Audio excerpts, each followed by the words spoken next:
Hi guys, it's me Maria again. നമ്മളിന്നൊരു one day ട്രിപ്പിന് പോവുകയാണ്. വൂസ്റ്റർ സിറ്റിയിലേക്കാണ് നമ്മൾ പോകുന്നത്. നമ്മുടെ ഒരു ഫ്രണ്ടിൻ്റെ ബർത്ത്ഡേ ആണ്. സോ അത് സെലിബ്രേറ്റ് ചെയ്യാൻ വേണ്ടിയിട്ടും അവൾക്കൊരു സർപ്രൈസ് കൊടുക്കാൻ വേണ്ടിയിട്ടാണ് പോണത്.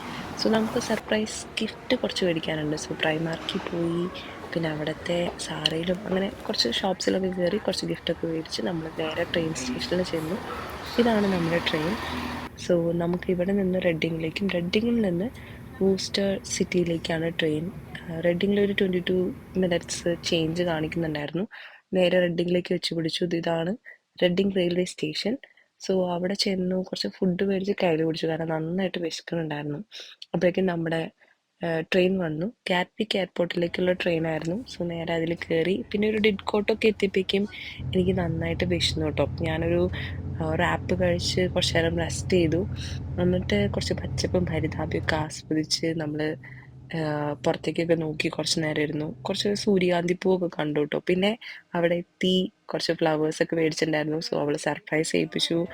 അവളും സർപ്രൈസ്ഡായി, ഭയങ്കരമായിട്ട് ഇമോഷണലായി. നമ്മൾ കൈയൊക്കെ കൊട്ടി പാട്ടൊക്കെ പാടി കേക്കൊക്കെ കട്ട് ചെയ്ത് കുറച്ച് നേരം പാട്ടൊക്കെ വെച്ച് DJ പാർട്ടി പോലെയൊക്കെ നടത്തി നേരെ റൂമിൽ പോയി കിടന്നുറങ്ങി. വളരെ ബ്യൂട്ടിഫുൾ ആയിട്ടുള്ളൊരു ദിവസമായിരുന്നു. പിറ്റേ ദിവസം രാവിലെ എഴുന്നേറ്റിട്ട് നേരെ നമ്മൾ വൂസ്റ്റർ കവലയിൽ തേരാപ്പാര നടക്കാൻ പോയി. ഇത് അവിടെ കുറച്ച് കണ്ട ആൾക്കൊലത്തെ പരിപാടികളാണ്. ഡ്രീം ക്യാച്ചറൊക്കെ പോലെ തോന്നി. പിന്നെ കുറച്ച് ക്യൂട്ട്നെസ് ആവല്ലേ.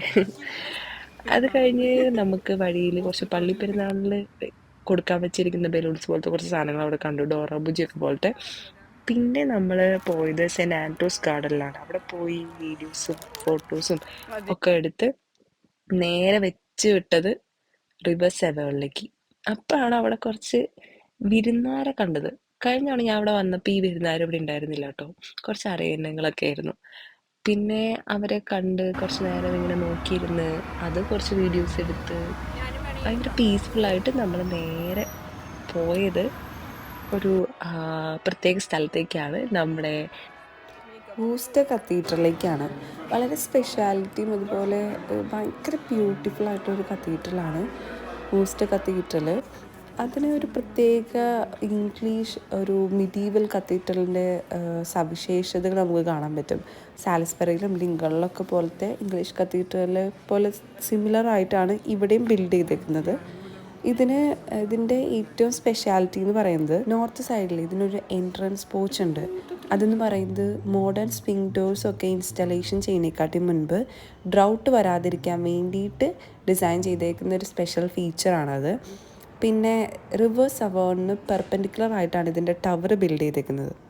ഇതിൻ്റെ ഏർലിയസ്റ്റ് പാർട്ടിൽ നമ്മൾ കണ്ടത് ഒരു മൾട്ടി കോളംഡ് ആയിട്ടുള്ള ഒരു ക്രിപ്റ്റാണ്, ഒരു നോർമൻ സ്റ്റൈലിലുള്ളത്. വേറെ കുറേ സ്റ്റൈൽസ് നമുക്ക് കത്തീഡ്രലിൻ്റെ പല ഭാഗത്തും നമുക്ക് കാണാൻ പറ്റും, ലൈക്ക് ഗോത്തിക് സ്റ്റൈലൊക്കെ പോലെ. പിന്നെ ഈ മനോഹരമായിട്ടുള്ള ചർച്ചിൻ്റെ ആദ്യ ഭാഗങ്ങളൊക്കെ ബിൽഡ് ചെയ്തേക്കുന്നത് സെയിൻറ്റ് വൂൾസ്റ്റൺ ഓഫ് വൂസ്റ്റർ ആണ് ഇൻ 1084. സോ നമ്മൾ പള്ളിയിൽ നിന്ന് ഇറങ്ങി വീട്ടിൽ പോയി കെട്ടും പാട്ടൊക്കെ ഇട്ടെടുത്ത് ഇനി നമ്മൾ ഗിൽഫോർഡിലേക്ക് യാത്രയാവുകയാണ്.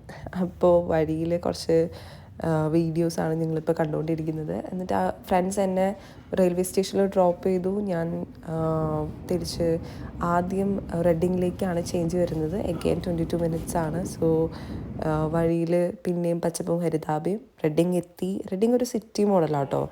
അവിടെ എത്തി, തിരിച്ച് ഗിൽഫോർഡ് എത്തി. അപ്പോൾ നമുക്കിനി തിരിച്ച് വീട്ടിലേക്ക് നടക്കാനുള്ള സമയമായി. സോ അത്രയേ ഉള്ളൂ ഇന്നത്തെ വ്ളോഗ്. Bye guys.